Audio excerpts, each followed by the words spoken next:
नमस्कार मंडळी, welcome back to my channel. मी प्रियांका आणि माझ्या आजच्या व्लॉगमध्ये तुम्हा सगळ्यांचं खूप खूप स्वागत आहे. तर देवासाठी केलेलं नैवेद्याचं हे छोटंसं ताट आणि आज आमचा संकष्टी चतुर्थीचा उपवास असल्यामुळे उपवास सोडण्यासाठी तयार केलेला हा माझा खास बेत. तर वळूया माझ्या आजच्या मुद्द्याकडे, म्हणजेच माझ्या आजच्या विषयाकडे. माझ्याकडे एकाच क्लायंटचे 2 ब्लाऊज शिवण्यासाठी आलेले होते. त्यातील एका ब्लाऊजला ऑलरेडी वर्क केलेलं होतं आणि एक ब्लाऊजला मला डिझाईन बनवायचं होतं. तर मी तयार केलेला हा सुंदर असा ब्लाऊज मी आज तुम्हाला दाखवत आहे. यामध्ये मी ब्लाऊजचं कटिंग नाही दाखवत आहे, मी कसा स्टिच केला हे फक्त थोडक्यात सांगणार आहे. तर हा ब्लाऊज पाठीमागच्या बाजूने या पद्धतीने दिसत आहे. तर क्लायंटला बोटनेक गळा नको होता, म्हणून मी हा अशा प्रकारचा गळा इथे केलेला आहे. तर हा पंचकोनी गळा आहे आणि त्याच्या दोन्ही बाजूने आणि खालच्या बाजूला असा व्ही शेपमध्ये मी काठ जोडून सुंदर असा पाठीमागचा भाग तयार केलेला आहे. पुढच्या बाजूला फोरटक्सचं कटिंग असलेला हा भाग मी तयार केलेला आहे. म्हणजे पुढचा जो पार्ट आहे तो फोरटक्सचा आहे आणि गळ्याला असं सुंदर फिनिशिंग येण्यासाठी मी इथं दुमडपट्टी जोडलेली आहे आणि परफेक्ट असा गोल गळा मी इथं शिवलेला आहे. तर यामध्ये फोरटक्स शिवण्याचं कारण हे क्लायंटचं होतं. आणि फोरटक्सचा ब्लाऊज जर समजा काय जे कोणी प्रिन्सेस कट परफेक्ट बसत नाही असं म्हणत असतील किंवा ज्यांना कटोरी आवडत नाही, तर त्यांच्यासाठी फोरटक्सचा ब्लाऊज खरंच खूप बेस्ट ऑप्शन आहे आणि हा अगदी कोणत्याही मापाला खूप छान बसतो.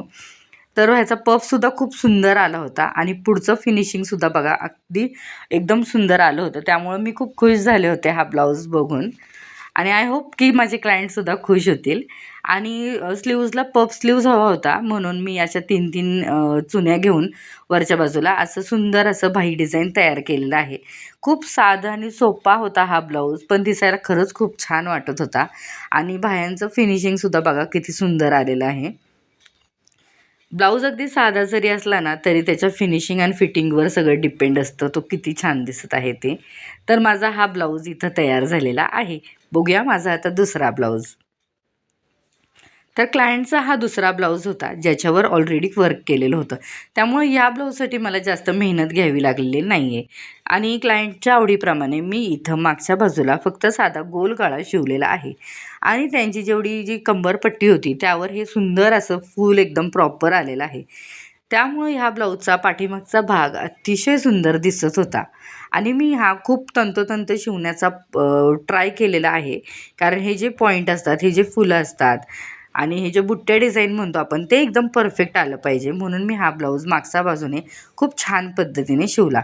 बाह्यांना म्हणाल तर तिथेही डिझाईन दिलेलं होतं आणि ते अगदी छोटं होतं, म्हणून बाह्या हाताच्या कोपऱ्या एवढ्या न शिवता मी 5 इंचाच्या शिवलेल्या आहेत. आणि दोन्ही बाह्यांना पण अशा पद्धतीने मला जोड द्यावा लागलेला आहे, कारण डिझाईन केलेला जो भाग होता तो अर्धवटच होता. त्यामुळं कंपल्सरी मला जोड द्यावा लागलेला आहे. तर इथं पुढचा गळा तयार करताना मी पायपिंग केलेली आहे आणि हा सुद्धा क्लायंटच्या सांगण्याप्रमाणे मी फोरटक्सचाच शिवलेला आहे आणि ह्याचासुद्धा पफ एकदम परफेक्ट आणि ह्याचे जे टक्स आहेत ते सुद्धा एकदम परफेक्ट इथं शिवून झालेले आहेत. तर अशा पद्धतीने माझा हा दुसरा ब्लाऊजसुद्धा तयार झालेला आहे. तर आजच्या दिवसात मी हे 2 सुंदर असे ब्लाऊज तयार केले. त्यामुळं आजच्या व्लॉगमध्ये माझ्या दुसरं काही दाखवण्याचा मी काही प्रयत्न केलेला नाही. मला फक्त हा ब्लाऊज एकदा एक्सप्लेन करायचा होता आणि पाठीमागचा भाग शिवताना आवर्जून मी सांगेल की इथे मी कोणती दुमडपट्टी न जोडता किंवा पायपिंग न करता फक्त दाबटिपच्या ह्यावर असं सुंदर फिनिशिंग केलेलं आहे. तर अशा पद्धतीने आजचे माझे दिवसातले हे 2 ब्लाऊज तयार झालेले आहेत. तर माझा व्हिडिओ कसा वाटला? व्हिडिओ आवडला असल्यास व्हिडिओला लाईक, चॅनलला सबस्क्राईब करा. Thank you.